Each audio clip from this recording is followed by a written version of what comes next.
bien rangé.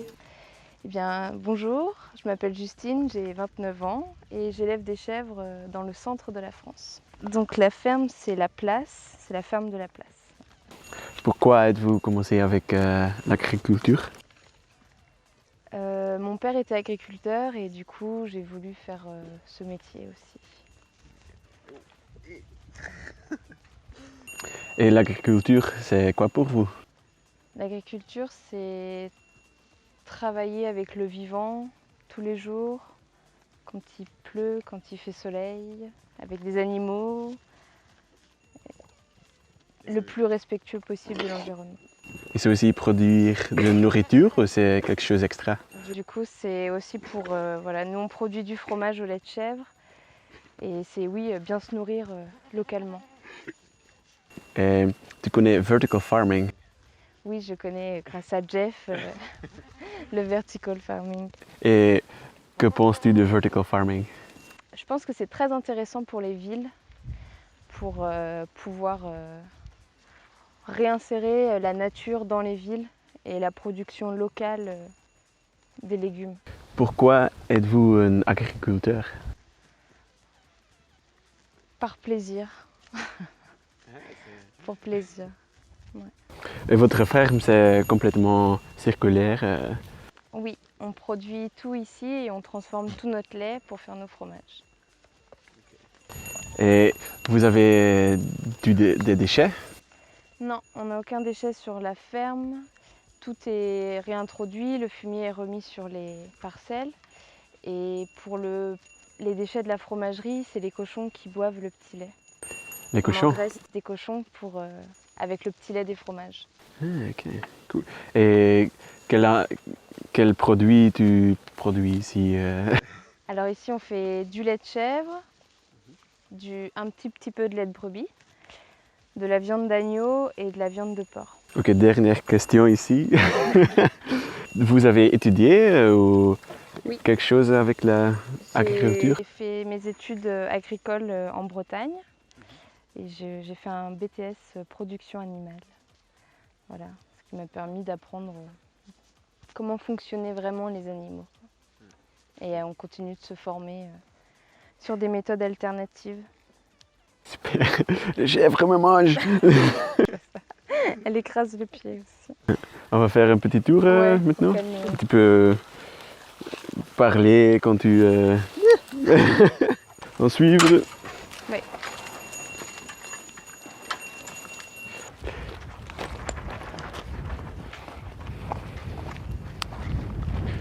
Où sont les cochons? Viens. Oui, youhou. Oui.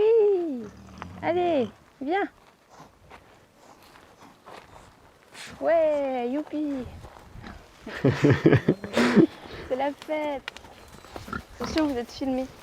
Et tu as les cochons pourquoi? Du coup, ça permet de valoriser le petit lait de la fromagerie, qui est un déchet très polluant. Et le fait de le donner aux cochons, on les engraisse assez facilement. Et les cochons après tu manges aussi? Après, les cochons, oui, c'est pour les vendre et pour les manger. C'est des cochons spéciaux? Non, c'est des races banales en France. Ah, ok, Enfin, c'est normal. oui, un peu rustique quand même. Et c'est ça, les cochons sont la dernière link pour la circulaire économie Ouais. dans la ferme. C'est eux voilà, qui valorisent tous les déchets. Mais pas des bananes. Non, mais pas les pots de banane. Hein, les petits cochons. Oui, oui. Ils sont gentils là. Ils sont très mignons. Mm. Ça fait de la peine du coup de les manger après. C'est Yeah. triste après quand on oui. les mange. Mais quand tu manges avec respect, Oui, voilà. comment as-tu commencé à faire la ferme? Tu as dit, ah, je veux faire l'agriculture ou... Non, je voulais être infirmière. Et puis en fait, je me suis dit que je n'aurais pas supporté de travailler enfermée dans un hôpital. Et du coup, j'ai commencé à repartir donc, dans les études agricoles. Et après, j'ai eu envie, à force de travailler, de me dire que je pouvais être moi-même, décider ce que je voulais faire tous les jours. Voilà, avoir mes chèvres à moi et en faire ce que j'en avais envie. Et c'était difficile de trouver une ferme ou, Oui et non, parce qu'ici, il n'y a pas beaucoup de... C'est très peu peuplé. Et du coup, cette ferme, elle était abandonnée depuis une dizaine d'années maintenant. Donc, personne n'en voulait et la propriétaire voulait bien que moi, je la reprenne. Et c'était difficile de trouver les finances pour commencer? C'est un petit projet. Du coup, je ne voulais pas investir trop d'argent, donc j'ai limité les investissements pour que ça soit plus à taille humaine. J'ai pas compris ça. D'habitude, les projets en France, c'est des énormes projets. Les jeunes qui s'installent, c'est avec beaucoup d'argent, beaucoup de matériel. Moi, j'ai un vieux tracteur, pas beaucoup de chèvres, des bâtiments qui sont déjà construits, qu'on entretient parce qu'on peut faire, nous. Et du coup, j'ai limité les investissements. Donc les banques me suivaient parce que je demandais pas des centaines de milliers d'euros. Ah, ok. Oui. Tu as fait une hypothèque? Ouais. Ok. C'est difficile d'être rentable avec un petit ferme comme ça? Non, parce que du coup, on maîtrise toute la chaîne en fait. On a la production, la transformation et la vente. Si je vendais mon lait à l'extérieur à une laiterie, là, ça serait pas rentable. Parce que j'aurais pas assez de chèvres, je pourrais pas rembourser. Mais la marge, on l'a fait sur les fromages. Donc là, c'est rentable. Ah, ok. C'est le produit fini qui est intéressant. Et sans la fromagerie, c'était possible d'être rentable? Non. Il aurait fallu vendre mon lait ailleurs, quoi. Et du coup, là, le fait d'avoir la fromagerie, je suis garantie tout le temps d'avoir un prix du lait, de vente du lait, confortable. Ah, ok. C'est un petit peu la stratégie de business, hein? Ouais, un peu, ouais. À petite échelle. À petite échelle? Oui, c'est une stratégie de business, mais bas, quoi. Ok, pas trop difficile. Pas international. Ouais, ok. On reste très local. Ok. On va voir un autre animal, un autre part de... Les brebis, je sais pas.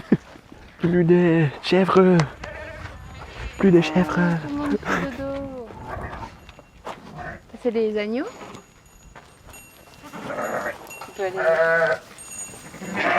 Et c'est une race spéciale? Ouais. Ok. Local aussi? Non. Il y a des Corses. Les Corses, c'est l'île dans le sud de la France. Une île dans la mer au-dessus. La Corse, non? Ah, Corsica, Ajaccio, oui. Corsica. Et ça, c'est Limousin, c'est vers Limoges. C'est au ouest de la France, centre-ouest. Ah, ok, comme ça. Et tu vends seulement à la fromagerie aussi? Ouais, tout est vendu en direct, tous les fromages. Et pour la viande de porc, tout est aussi à la fromagerie. Et pour les agneaux, c'est à la fromagerie et avec un système d'AMAP. Donc c'est une association de maintien pour l'agriculture paysanne. Du coup, c'est des consommateurs qui précommandent leurs achats et du coup qui nous soutiennent en fait dans notre démarche d'agriculture paysanne. Before they start, wait. Well, I will translate later, no problem. En fait, les consommateurs, ils achètent la viande avant qu'on puisse leur fournir. Ça nous permet d'avoir... C'est comme une avance de trésorerie, tu vois. Et ça nous permet de développer notre activité. En fait, c'est un soutien aux producteurs. C'est plus intelligent. Et vous n'êtes pas comme dépendant... You do not depend on the price you get after you. Voilà. Smarter. It's a good business model. Ouais, c'est pas mal. Les factures et les accounting, tu fais toi-même? Ouais, je gère la comptabilité moi-même. Bon, j'ai une comptable quand même qui valide. Et après, on est sur un système assez simple, donc j'ai pas non plus des tonnes de papier à faire. Ok. Et c'est difficile ou c'est... Faut juste être régulier, s'y mettre un peu tout le temps. Did you think it would be more easier, or did you think it?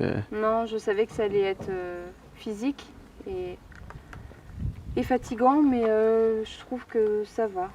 On y arrive. Et puis quand on est fatigué, on fait le travail plus tard, on s'arrange.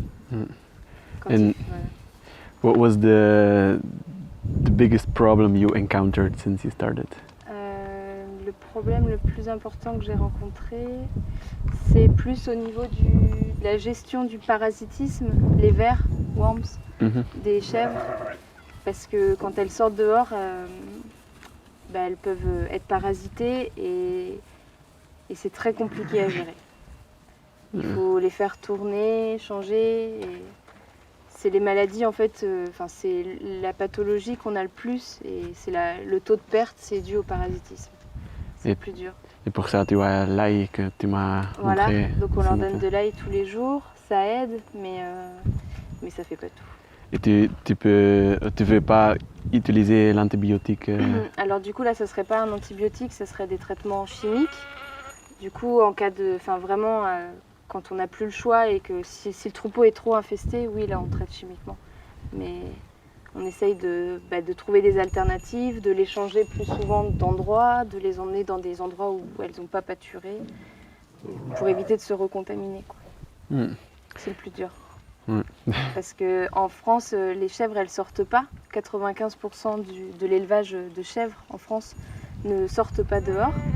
Donc on n'a pas de produit, en fait les vétérinaires, ça les intéresse pas de trouver un produit vraiment adapté aux chèvres. Donc on est un peu seul au monde là-dessus. Et l'industrie pour les chèvres et le lait de chèvre, c'est grand en France ou... C'est moyen, c'est plus petit que le lait de vache, mais ça commence à bien grandir. Okay. Bien Et développer. quelle est la meilleure différence entre vous et un traditionnel chèvre Française. ou a big a farmer with a lot of... Une grande ferme. La différence entre moi et une grande ferme de chèvres, c'est que du coup, moi, les chèvres, elles sortent dehors. Et que dès toutes petites, elles sortent, elles voient le jour, elles mangent de l'herbe, elles mangent des feuilles. Alors que les autres, elles restent dans des bâtiments fermés et personne ne sort. C'est plus joyeuse. Bah oui. C'est un chèvre avec le nom joyeuse, non? Oui, il y a joyeuse. Mais tu fais des plantes pour produire, c'est pour toi-même? Oui, on fait des céréales, on cultive nos propres céréales, donc avec ma petite sœur, pour les chèvres en fait, pour leur alimentation. Le soir, elles mangent un peu de grain. Et très important, une question que je n'ai pas demandé, la connexion entre la fromagerie et la ferme La Place, c'est comme ça, c'est une entreprise, c'est deux? Du coup, c'est deux entreprises. Moi, je suis toute seule sur la ferme. Et sur la fromagerie, on est trois. Donc moi et mes deux autres sœurs, Anaïs et Sandy. Et du coup, on est liés en fait par la fromagerie. C'est notre circuit de vente. Sandy, elle est installée sur sa propre ferme. Elle fait des céréales pour faire de la farine et des huiles. Et du coup, notre point de vente, c'est la fromagerie. Anaïs, elle est en train de s'installer pour faire de la volaille, donc des poulets, et donc elle, ce sera aussi son point de vente principal, la fromagerie, comme la bière d'Éloi, qui est vendue aussi dans notre magasin. C'est très très intéressant. Tu comprends? Ouais. C'est une fois que j'ai pas tout compris, mais après je vais entendre. On pourra regarder et puis je te réexpliquerai. Ah, ok, ça va. Et c'est la nourriture pour les chèvres? Ouais. Et c'est pour tout l'hiver, tout ça ici? Ou... Ouais, c'est le foin qu'on a produit cet été et qu'elles vont manger cet hiver. Ok, cool. They are two companies? Oui. But there's no connection, just spoken trust. Ouais, moi officiellement je vends le lait à la fromagerie et les filles... je vends le lait à la fromagerie et on travaille toutes les trois sur la fromagerie. Ok. Ah, comme ça. Tu es une... On est co-gérante. Une éco-gérante. Co-gérante. Ah, ok, comme ça. Co-gérante. Mais tu n'es pas un employé, tu es on indépendant. est trois patrons, trois chefs. Cool. Quelles sont les ressources plus importantes que tu achètes? On n'achète rien. Tu n'achètes rien? Non. Et aussi... Ça, c'est tout ici. Tout est fait ici. Ouais. Et aussi la nourriture pour Toute les chèvres. Là. l'alimentation est faite ici. Ah, on achète l'ail. L'ail Ah, pour ouais. les worms. Ah, ok. Ouais, c'est tout. C'est la seule chose Ouais. que tu... Wow, impressionnant. Would you like to expand the farm? Ah, qu'est-ce que je pourrais faire? D'accord. Pour développer plus, Mhm. du coup, on a fait les panneaux solaires.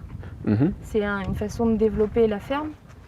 Et en fait, ça nous permet de faire des travaux ici dans la ferme sans que ce soit notre travail enfin, c'est pas notre travail qui paye les travaux, c'est le solaire qui rembourse tout seul, vu qu'on revend l'électricité.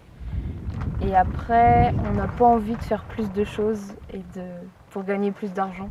On n'a pas envie. Pas un plan, pas un rêve peut-être? Non. Et Juste wow. continuer d'être heureux comme ça, non, ça nous va. C'est Pour très... pouvoir recevoir des gens. Tu peux inspirer beaucoup de Ah. personnes avec des choses que tu fais? On est... Bah oui, après... Enfin non, je sais pas. Chacun fait comme il veut, mais on aime bien recevoir des gens et essayer de parler un peu de ce qu'on fait, sans prétention. Mm. On essaye d'être simple et on est juste content d'être là. Yeah, C'est I like pas mal.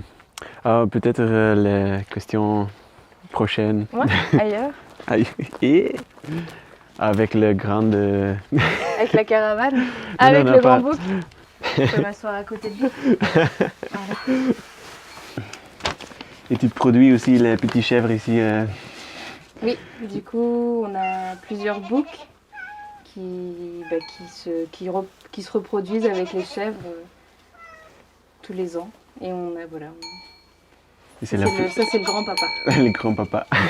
Et c'est la future de la ferme, les petits chèvres. Voilà.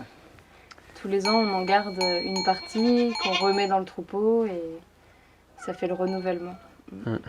Tu fais beaucoup de marketing? Non. Non? Je devrais en faire plus peut-être, mais non. Mais tu vends tout ce que tu produis. Oui. Du coup, c'est le bouche à oreille. Tu comprends ça? Oui, bouche à oreille. C'est quelqu'un qui goûte voilà, et qui crie. Et voilà, les gens en parlent entre eux et du coup, on n'a pas besoin de faire de la pub pour nos produits. On vend tout. Et tu connais toute votre clientèle? Ouais, enfin pas mal. Ouais. C'est sympa de voir les gens et de parler avec eux de nos produits et puis d'avoir leur retour sur les choses. Ils viennent toujours chez la fromagerie, Ouais. dans le magasin? Ouais. Ah, tous? Ils viennent à la fromagerie. On fait 2 marchés par semaine sur Bourges. Donc, qui est Tu vas à Bourges? On va à Bourges, ouais. Et 2 fois c'est- par semaine. 2 fois par semaine? C'est à 45 km. 45 km. C'est pas trop loin. Non, ça va. Et combien de votre produit tu vends à Bourges? Le pourcentage? Ah, à peu près 50%. 50%? Ouais. Un peu moins, peut-être. Ça dépend de la saison, en fait. Ah ouais, évidemment, évidemment. Market research, c'est comme chercher pour qui sont mes clientèles, Ouais. quelle veut la clientèle. Tu as fait quelque chose comme ça? Une étude de marché. Ouais, une étude de marché. On savait qu'ici, en fait, on n'aurait pas du mal à vendre nos fromages parce que c'est culturel, tout le monde mange du fromage de chèvre. Donc, et le fait d'être en bio, on n'est pas non plus très nombreux, donc c'est intéressant pour une part de la population. Ils ne sont pas beaucoup d'agriculteurs biologiques en France? Non, on n'en a pas, enfin on est toujours minoritaire par rapport au système conventionnel, mais dans notre coin ici, là, dans notre secteur, on est de plus en plus nombreux. Ok, Ça, c'est bien. bon. Hein? Ouais. Et ça c'est le plus important value proposition. Ouais. C'est être biologique et local. Ouais. Mais après, nous, on dit pas. Les gens le savent, mais c'est pas marqué sur nos fromages qu'on Ouais. est bio. Parce que ça pourrait faire peur à d'autres personnes qui se disent que le bio c'est trop cher, etc. Et du coup, on touche encore plus de personnes comme ça, quoi. Et c'est plus votre fromage, c'est plus cher que... Non. On est sur des prix qui sont localement identiques. Ok. Et c'est ça aussi qui est intéressant. Ouais. C'est de pouvoir manger bien et bio. Et C'est à prix l'avenir. normal. Ouais. Ouais, ça, j'en suis sûre. Vous avez des partenaires, la fromagerie Et votre sœur avec Du coup, c'est mes sœurs et puis Éloi avec la brasserie. Mm. C'est ça, on travaille avec eux. Ouais. Ils sont très importants. Hein. Ah bah oui, sur la fromagerie, il faut qu'on soit tous les trois. Ouais. Mm. Et vous avez aussi des competitors. Oh ouais, mais non. Il y a de la place pour tout le monde. C'est vrai. Et tu trouves que... How do you look at competitors or colleagues or... do you think there's competition in this? Non, on n'a pas trop de ce problème-là. Okay. Et tu travailles seulement local, mais tu travailles aussi peut-être avec une association. Et là, Bobo. Tu travailles avec une association nationale peut-être biologique? Oui, ouais, avec le groupement des agriculteurs biologiques. Et c'est... Is it good support for you? Or? Pour le côté technique, oui, c'est intéressant. Après, pour tout ce qui est développement agricole, on a une association qui s'appelle l'ADR. C'est l'association de développement de l'emploi agricole et rural. Et j'en suis où? Et là. Et je crois qu'ils t'aiment bien. Et l'association, elle nous permet de parler en fait aux consommateurs tout ce que l'on fait. Et puis, et voilà, c'est chouette. Et c'est aussi le label que fait le label? Non, ça fait pas. C'est pas un label. C'est ce qui soutient l'agriculture paysanne. Okay. C'est pour montrer que c'est possible de faire une ferme à taille humaine en travaillant avec la nature, en respectant ce qui se passe autour de nous. Quoi. Cool. Et, vous avez aussi une association internationale ou c'est seulement en France que tu... Non, il y a un mouvement national, international, c'est Via Campesina. Via Campesina. Ouais. Nous, ici, on soutient la Confédération paysanne. Et du coup, le mouvement national, c'est Via Campesina. C'est pour les droits des paysans dans le monde entier. Ah, ok, cool. Et... on va changer. Devant? Ah oui, devant. Les yeux. Là-bas, l'avenir de la ferme. Ouais. Et pourquoi sont-ils pas dans la même... Parce que sinon, elles auraient continué à téter leur mère. Du coup, il fallait les séparer. Et là, comme ça permet de bien les apprivoiser, de bien les connaître. Et elles n'ont pas peur de nous. Et puis, si on les laisse avec les mères, après, elles deviennent un peu sauvages. Sauvages et méchants. Et après, on les mange. Et l'association... Je trouve que c'est plus facile. Ok, c'est vrai. L'association internationale, comment ça marche? Moi, j'agis que localement, dans le département. Et du coup, on essaye de faire valoir en fait nos droits et puis ceux auxquels on croit. Et après, nationalement, c'est d'autres personnes, internationalement, c'est d'autres personnes qui sont investies dans cette... Comme ça. Et c'est aussi dans les pays développés du Sud, oui. Et ça, c'est le plus important pour l'exchange between the South and the... Du coup, justement, en fait, nous, on essaye de vraiment prendre en compte, dans les choix de dans les choix de la ferme, par exemple, je produirais pas du blé. J'aurais pas envie de produire du blé pour aller en exporter dans les pays du Sud parce que là-bas, ils n'ont pas besoin de nous et eux, ils peuvent produire eux-mêmes et c'est beaucoup plus intéressant pour eux, quoi. Ça, c'est vrai. Donc, je sais pas. Et comment est l'interaction avec les agricultures de la Sud et de la... c'est ça, je ne comprends pas. Ouais, c'est difficile à expliquer. En fait, c'est en fait pour se donner de l'élan, en fait, pour se dire que eux, ils sont pas tout seuls et ça les rassure aussi de voir qu'il y a des organisations dans les pays du Nord qui sont à leur écoute et que du coup, il y a des gens qui pensent qu'il ne faut pas aller casser leur marché chez eux, quoi. Ouais. C'est juste, en fait, savoir qu'eux, ils savent qu'il y a des gens qui les respectent aussi ici et qu'on n'est pas juste là pour produire et écraser les petits paysans des autres pays. Ouais, c'est cool ça. Voilà, Un grand tracteur. Ouais, je trouve que c'est très intéressant, hein, la coopération internationale, parce que je travaille avec l'association pour vertical farming. Et ouais, on le fait pour, comment on dit, because there are a lot of challenges in this new industry called vertical farming, and I think if we want to transform the cities, and it's very necessary that we transform them quickly, but if we want to do it quickly and thoroughly, we need, cooperation in that way, like exchanging knowledge, exchanging information, and helping each other. Also in the south, I think that's we're still looking on how to actually do that. Je pense que il faudrait d'ailleurs, par rapport aux fermes verticales, le fait de commencer par les pays justement qui sont en explosion, qui sont en gros développement, c'est encore plus intéressant que faire ce changement-là chez nous, non? Ouais. Parce qu'ils sont beaucoup plus ouverts en fait à ça. On va le voir comment ça a développé. Hein. What can you teach farmers that want to start or want to vertical farmers, urban farmers, normal farmers? Qu'est-ce qu'on pourrait leur apprendre? Oui.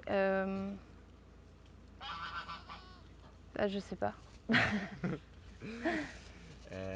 Ouais, quand je viens ici, j'apprends beaucoup de comment c'est la vie. Et tu dois être là, que tu travailles avec les animaux qui vivent et tu dois être là pour les nourrir et aimer aussi, et comme ça. Ça, j'ai apprendre ici. Tu trouves que c'est quelque chose d'important que j'apprends ou que tout le monde sait? Je pense qu'il faut que les gens renouent un lien avec les agriculteurs. Et en fait, même ici, on est dans un milieu très rural. Il y a des enfants en fait qui, dans les collèges ou dans les lycées, ils n'ont aucune famille dans le milieu agricole. Et du coup, en fait, ils n'ont jamais vu la traite. C'est loin pour eux, quoi. Et oui, c'est important qu'il y ait un lien en fait entre le monde paysan et puis le reste du monde. Qui voit comment ça se passe, comment on élève une chèvre, comment on fait des choses. Qu'ils comprennent et sensent la vie de l'agriculteur et la vie rurale. Ouais. Et après, il n'y a pas de guerre dans le monde. Peut-être, ce serait bien. Je pense, oui. Ok, merci beaucoup. De rien. Il y a quelque chose d'autre que tu veux dire à tout le monde qui... Non. Il faut faire ce qu'on a envie de faire comme on le sent. Il faut faire ce qu'on a envie de faire et il faut prendre du plaisir à faire ce qu'on fait. C'est ça. C'est la philosophie plus importante, je pense. Ouais. T'es d'accord? Je suis d'accord. Merci.